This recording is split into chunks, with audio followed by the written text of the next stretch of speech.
Frères, si vous êtes ressuscités avec le Christ, recherchez les réalités d'en haut.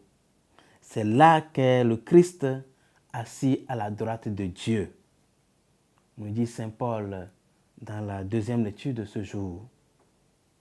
Chrétien mon frère, chrétienne ma sœur, fils et filles bien-aimés de Dieu,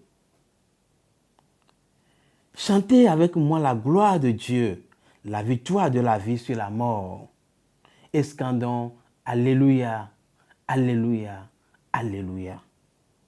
Libérons-nous de nos peurs inutiles, la peur du Covid-19 et son cortège de malheurs.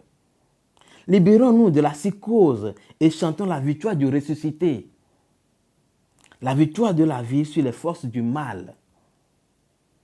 Laissons-nous interpeller par Saint Paul. Si vous êtes ressuscités avec le Christ, frères et sœurs, sommes-nous ressuscités avec le Christ? Si c'est une condition, le Christ vivant, le Christ victorieux de la mort, ouvre nos tombeaux. Mais sommes-nous prêts à sortir de nos tombeaux? Les tombeaux de nos aveuglements, les tombeaux de nos péchés, les tombeaux, car le salaire du péché, c'est la mort. Nous comprenons alors pourquoi nous demeurons dans le tombeau, si nous restons dans la peur. Si nous demeurons dans l'aveuglement de nos péchés, nous pouvons refuser de ressusciter avec le Christ. Et ils sont nombreux aujourd'hui, ceux qui refusent la résurrection. Ils préfèrent rester dans la sphère de la mort. Ne restons pas dans l'affolement de Marie-Madeleine qui dit « On a enlevé le Seigneur de son tombeau ». Non, frères et sœurs, ce n'est pas son tombeau. Il est le maître de la vie qui ne finit pas. Par conséquent, il ne peut pas demeurer dans un tombeau. Le tombeau est fait pour les morts. Mais restons dans la dynamique du disciple bien-aimé. Il vit et il crut. Qu'est-ce qu'il a vu? Il a vu le suaire et les vêtements qui ont servi à ensevelir le cadavre du Christ. Qu'est-ce qu'il a cru?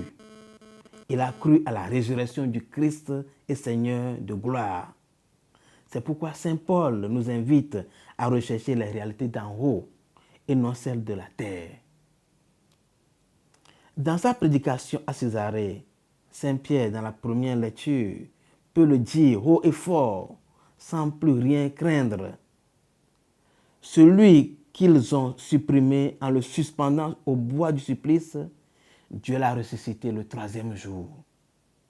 Oui, chers frères et sœurs, n'ayons plus peur de ceux qui tuent la chair, mais ne peuvent plus rien faire. Clamons plutôt avec le psalmiste, « Voici le jour que fit le Seigneur, qu'il soit pour nous jour de fête et de joie. »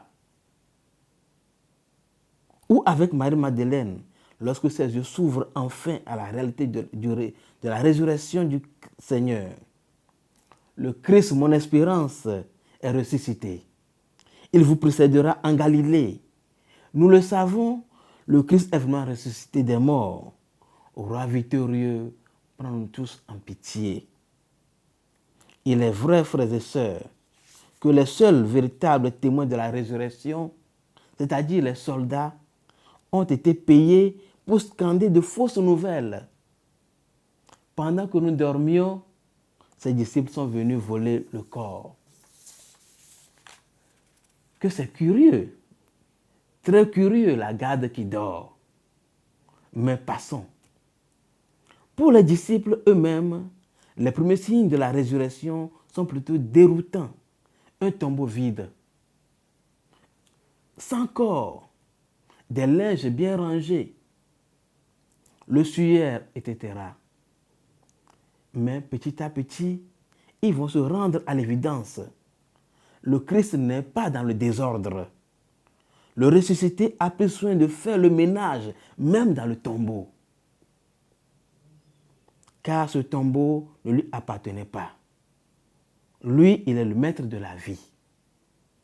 La victoire du ressuscité doit être notre victoire. Il l'a acquise pour nous. Bien plus, il revient juger ce monde perverti. Saint Pierre nous l'affirme. Dieu nous a chargés d'annoncer au peuple et de témoigner que lui-même l'a établi juge des vivants et des morts. Quiconque croit en lui reçoit par son nom le pardon de ses péchés.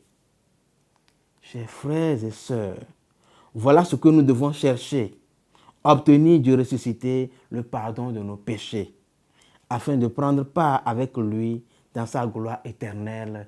Amen.